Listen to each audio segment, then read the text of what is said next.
Hello there, YouTube. It's me, your boy B3, and Naughty Cat, who you might hear purring and stuff about.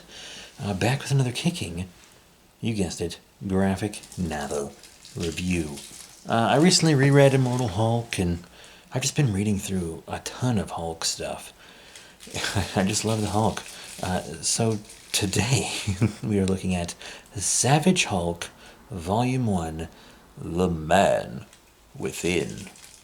Now, this is actually kind of an odd book, which we will talk about. Let me read you the back of the book, just real quick. Alan Davis pits the classic Silver Age Hulk against the original X-Men. Learn the startling secret of Professor Xavier's connection to Bruce Banner, while Hulk and Abomination have the clash of the century. Xavier puts his plan into motion, but is he trying to save Banner or terminate the Hulk?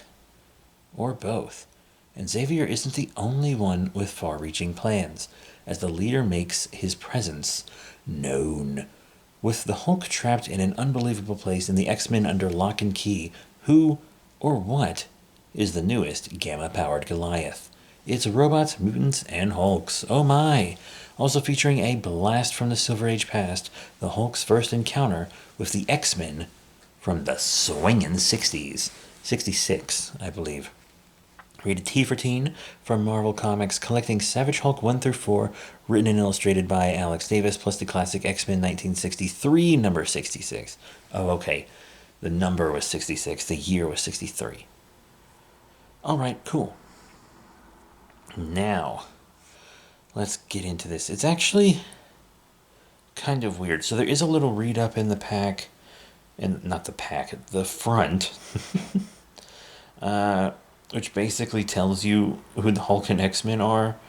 And it's like, hey,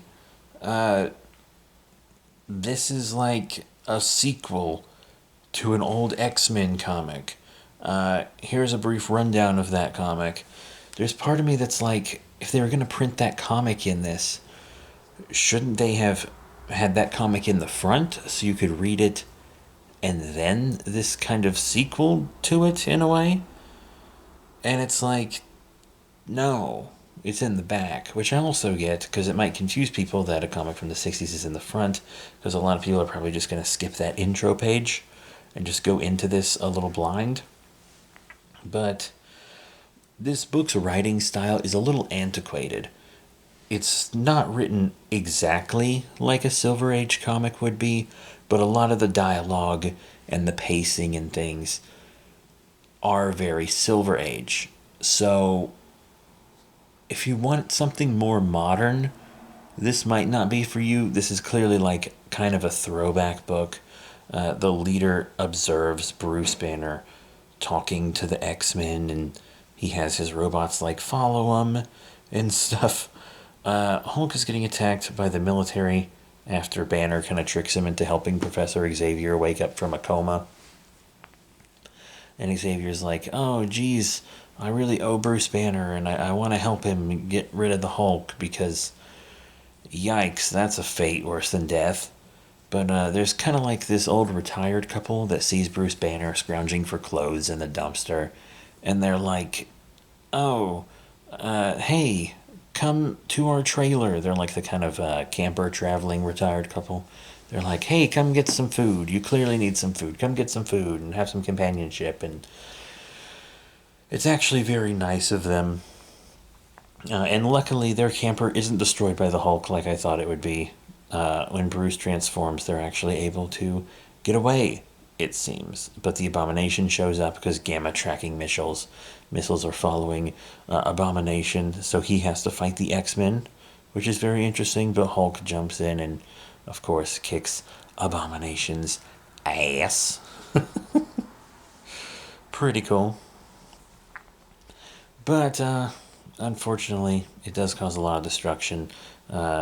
Talbot and them are able to secure the Abomination, and the leader kind of follows Bruce Banner and the X-Men, and there's this brain device that Bruce Banner made forever ago I think before he was even the Hulk. It was in one of his old secret labs. How Bruce Banner had secret labs, hey, that's anyone's guess. But it helped Professor Xavier get out of his coma, and he wants to modify it with his psychic powers to help alleviate Bruce of the Hulk.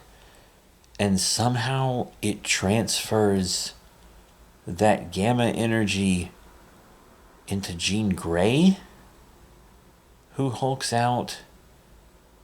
And she, like, I actually think it's pretty cool that her mental powers become much stronger because of the gamma. So she's basically like Molecule Man now, and like the Sentry and stuff. She can like manipulate reality, but she can also manipulate the minds around her, making all these other X-Men except Xavier kind of bend to her will. She's going a little out of control, just a little, and then, the leader attacks, and Charles Xavier goes into Bruce's mind, and he's put through this kind of whirlwind. And it's actually kind of cool. I think my favorite part of the comic is when Charles Xavier is in Bruce's mind. And he's basically accidentally turned Bruce into this perpetual gamma battery. So it's kind of making Bruce Banner's mind stronger because it's not making his body stronger anymore. And then Charles Xavier wakes up to find a bomb strapped to his chest and all of his X-Men incapacitated, including Marvel Girl, Jean Grey, who's now no longer a Hulk. Hey, so that plot storyline, that conflict, completely resolved off-screen, off-panel, whatever you want to call it. That's kind of a jip. We don't get to see how Hulk Jean Grey is resolved at all. We just don't get to see it. But we do get to see the leader, and he wants to take this gamma battery Bruce.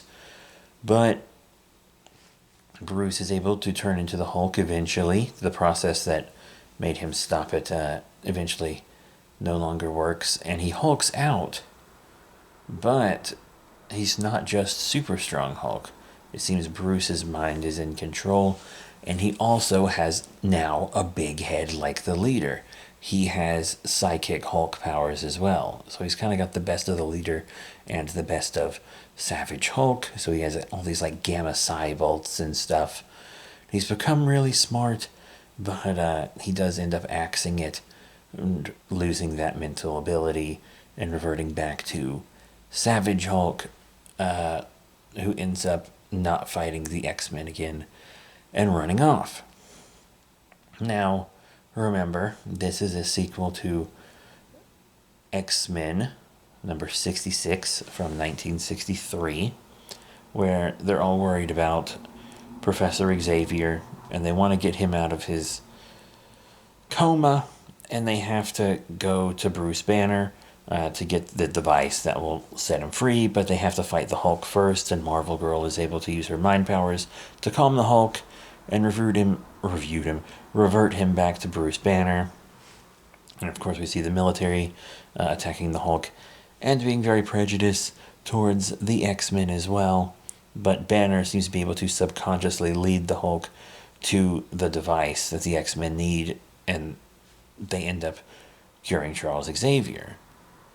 And I have to say, I actually like the art in this old X-Men book far more than I actually like the art in the Savage Hulk, because the art in the Savage Hulk, not everyone was on models. Sometimes proportions seemed a little weird. There were some weird faces in it. The art in this 60s book is actually much more consistent, and I thought the colors were much more vibrant and interesting.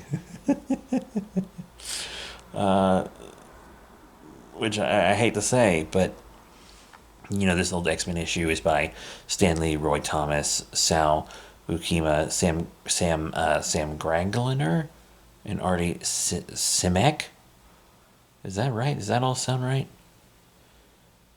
Whatever. Anyway, to be completely honest, I got this trade dirt cheap, but it's not my favorite.